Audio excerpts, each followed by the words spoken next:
Stocks are really staring into the abyss. We didn't dive into it today. There was just enough buying to hold the level I was pointing out yesterday in this segment, but boy, barely by a thread after we faded into the close following a good intraday ramp.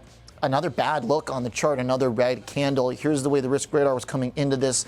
Lots of yellows as we still have been holding ranges. If you look at the S&P 500 chart first, really important, that November 4th through 6th on the chart is the big election gap on the index here. So we have closed that, all right? That's important. That's what I was talking about yesterday, because if we break down through that, then you really start to open the trap door, if you will, where technically, I don't really know where the support is. It's kind of a puzzle to figure out. It's kind of a mystery and probably not a fun one to solve if we do break down. But stocks held the line barely. The wick got below. So I'm keeping the yellow light for stocks for now, even though it looks like it is bears who are in the short-term control with the president's address tonight to Congress, with a bunch of data coming out the second half of this week.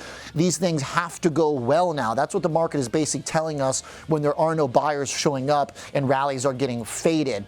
Now, look at the crypto chart for BTC, because there it's quite different, actually. And the promises of this sector by this administration are so high and still unfulfilled. Our conversation today with our crypto guest, who's an expert in the area, basically saying that 70K kind of looks like a target, aligned with the same analysis that I've been doing with the election stuff. Here's where the election is for Bitcoin.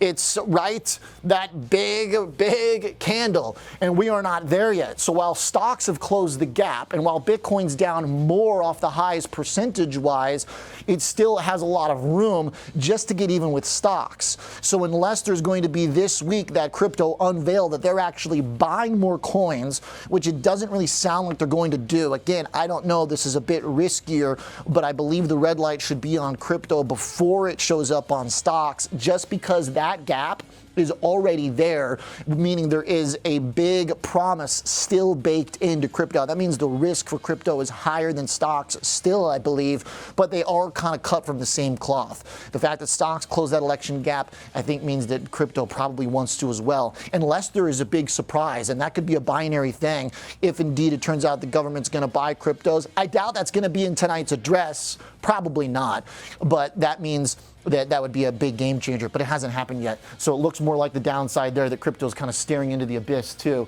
Finally, for the economic data, it's been a week maybe since I've done the yield curve. That's how you know things have been getting interesting on the stock and the crypto front. Here's your 10s to the 2s.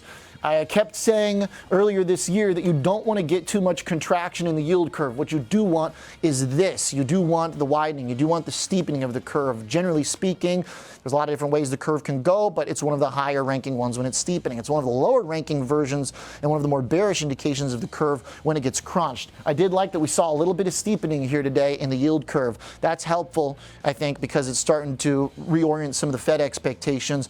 But when you're looking at the economic data, you don't want the curve to get any more pinched. We don't want a bad combination of inflation and growth. We need to start hitting our economic data to the upside, beginning with services tomorrow. That, to me, is more important. The address by the president tonight, the red lights on crypto, at the risk that it closes that election gap further that stocks already have. Stocks maybe find some support. Tomorrow's services data needs to go well, or I would expect a big rally in bonds and more selling in stocks. Have a good night.